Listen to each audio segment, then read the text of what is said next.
اعوذ باللہ من الشیطان الرجیم، بسم اللہ الرحمن الرحیم۔ پارہ نمبر 1، سورہ البقرہ، سورہ نمبر 2، آیت نمبر 1۔ بسم اللہ الرحمن الرحیم۔ پہلی آیت ہے الف لام میم۔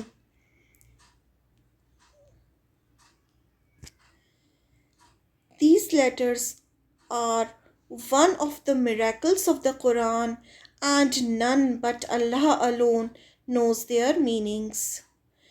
الف لام میم یہ حروف مقطعات کہلاتے ہیں۔ یہ 3 الفابیٹس ہیں عربک لینگویج کے، الف لام اور میم۔ حروف مقطعات یعنی الگ الگ پڑھے جانے والے حرف۔ جب آپ صلی اللہ علیہ وسلم سے پوچھا گیا کہ قرآن پڑھنے کا کتنا ثواب ملتا ہے تو آپ صلی اللہ علیہ وسلم نے فرمایا، میں نہیں کہتا الف لام میم ایک حرف ہے، بلکہ الف الگ حرف ہے، لام الگ حرف ہے اور میم الگ حرف ہے۔ ہر حرف پڑھنے پر 1 نیکی اور 1 نیکی کا اجر 10 گنا ہے۔ ان پر مد ہونے کی وجہ سے انہیں کھینچ کر پڑھا جاتا ہے۔ یعنی یہاں پر آپ صلی اللہ علیہ وسلم نے فرمایا کہ یہ سب الگ الگ حرف ہیں اور ہر پڑھنے پر 1 نیکی اور 1 نیکی کا اجر 10 گنا ہے۔ اب یہ جو الفابیٹس ہیں ان کے اوپر مد ہے، اس کی وجہ سے ان کو کھینچ کر پڑھا جاتا ہے۔ ان کا مطلب ہمیں آپ صلی اللہ علیہ وسلم نے نہیں بتایا، اس کا مطلب صرف اللہ کو ہی معلوم ہے اور ان کا مطلب کیا ہے۔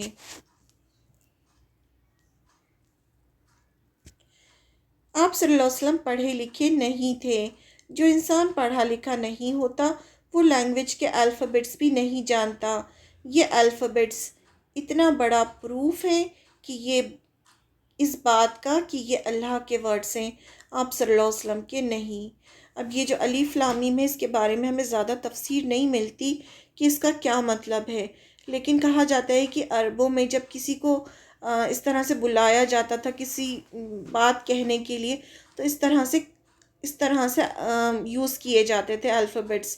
لیکن آپ صلی اللہ علیہ وسلم تو پڑھے لکھے نہیں تھے، پھر آپ صلی اللہ علیہ وسلم کو یہ الفابیٹس کیسے پتہ چلے؟ تو یہ چیز جو ہے اتنا بڑا پروف ہے کہ یہ اللہ کی کتاب ہے، اور اس کے بارے میں زیادہ صحابہ نے سوال بھی نہیں کیا، کیونکہ اگر صحابہ سوال کرتے تو ہمیں حدیثیں ملتی کہ اس کا کیا مطلب ہے۔ تو کچھ لوگ یہ بھی کہتے ہیں کہ یہ ایک رواج تھا، اس طرح سے لوگوں کو گیدر کر کے اور پھر کوئی بات کہی جاتی تھی۔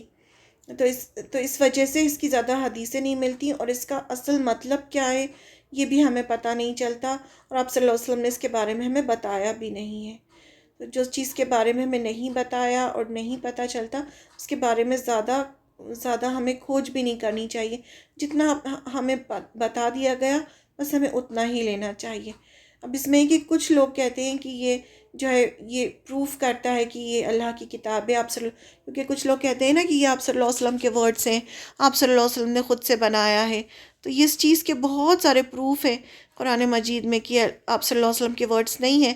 آپ تو پڑھے لکھے نہیں تھے، آپ تو امی تھے، تو پھر آپ کو یہ الفابیٹس کیسے پتہ چلیں؟ کیوں آپ نے یہ اس طرح سے یوز کیا اور لوگوں کو اس طرح سے قرآن کہہ کر سنایا؟